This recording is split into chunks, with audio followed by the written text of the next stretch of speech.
Hilig niyo bang pagga-garden? Iba't ibang mga klaseng halaman bang inyong tinatanim? Bakit imbis na ordinaryong halaman lamang, gawin niyo ng isang hiwaga na pwede pang ipanggamot? Gusto niyo bang malaman kung ano pang pwedeng gawin nitong tinaguriang holy plant? Eto, usisain na natin ang hiwagang halaman. Tila isang ordinaryong halaman lamang ito, pero ang hindi nyo alam, ito'y punong-puno ng misteryo at milagro, kung kaya't pinaniniwalaan itong mahiwagang halaman. At kung siya'y tawagin, parang tao rin, si Tulasi. Si Tulasi, siya isang personality. Siya isang pure devotee of God na nag-appear siya dito sa mundo para paglingkuran niya ang mga devotee ng God. So, siya ay very, very powerful na personality. Ang Sanathan Dharma Eternal Religion, isang relihiyon, nagsimula sa India, ang bansang pinagmulan umano ng tulasi. Pinaniniwalaan nilang sagrado ang halamang tulasi. Inaalagaan nila ito na para ring tao. May damit ang kanyang paso. Araw-araw ay dinidiligan, kinakantahan at dinadasalan nila ang halaman. Mayroon talaga silang ritual para sa tulasi. Ipinakita pa nila sa amin na ang ganyong tao ni Tulasi. Since time immemorial, ang Tulasi ay pinipraise. Because Krishna came here since time immemorial. So kung sino man ang nakakilala kay Tulasi at kung sino man ang sumamba sa kanya at umikot ang 3 beses, lahat ng mga kasalanan mo ng previous life mo, pati past life mo, lahat yan ay mararectify. Ilang mga piling tao lamang ang nabibiyayaan ng Tulasi bead necklace.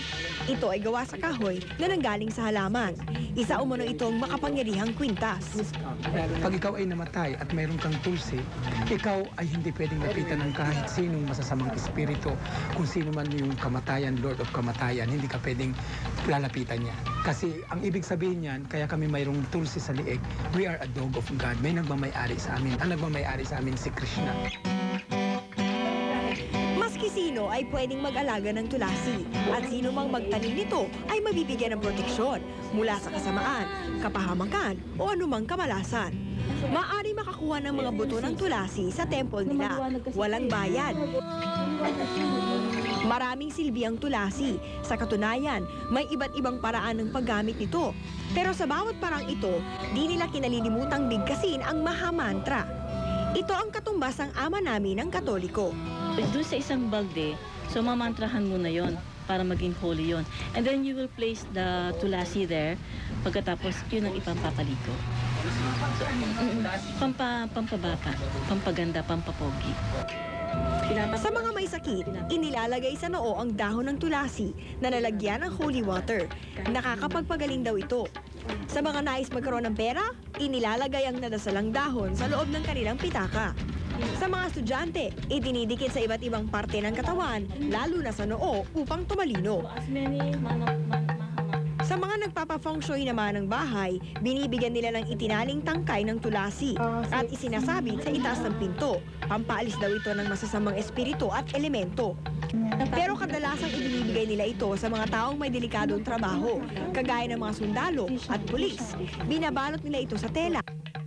Totoo man o hindi ang hiwaga ng tulasi sa mga taong nawalan na ng pag-asa sa medisina, sa mga nais swertihin sa buhay at nais mapalayo sa kapahamakan, kasama ng matinding pananampalataya, naniniwala silang matutulungan sila ng halamang ito.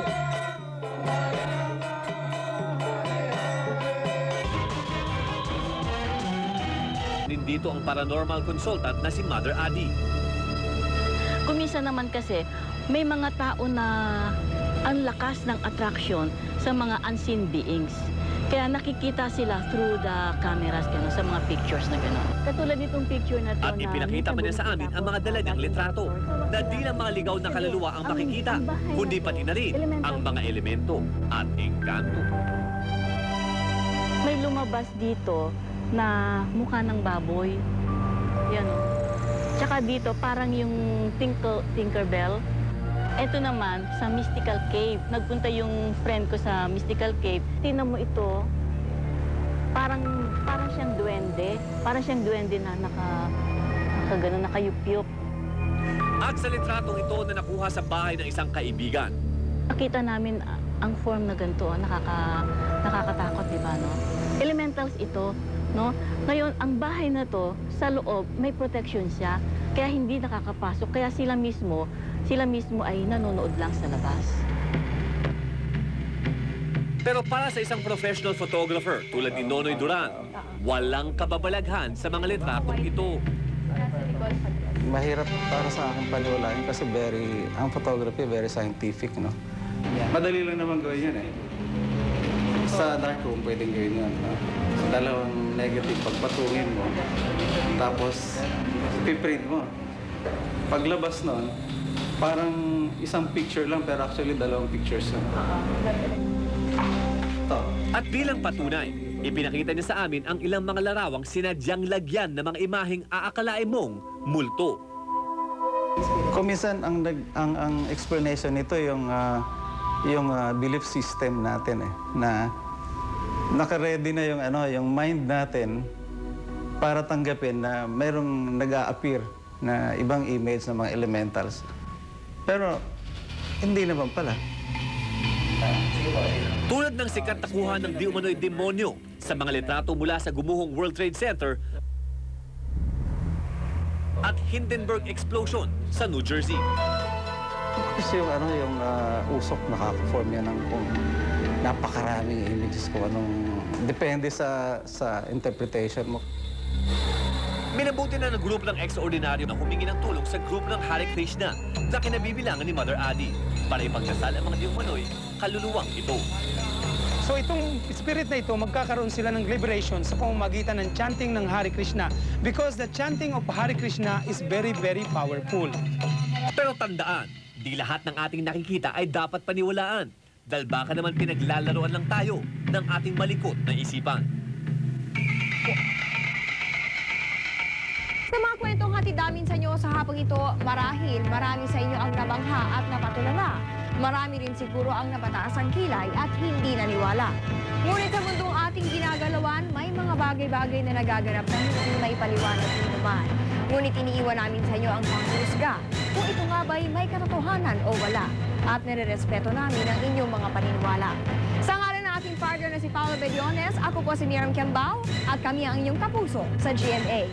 Magkita-kita tayo sa susunod na Biyernes at sabay-sabay tayong mamangha sa mga kwentong talaga namang extraordinaryo.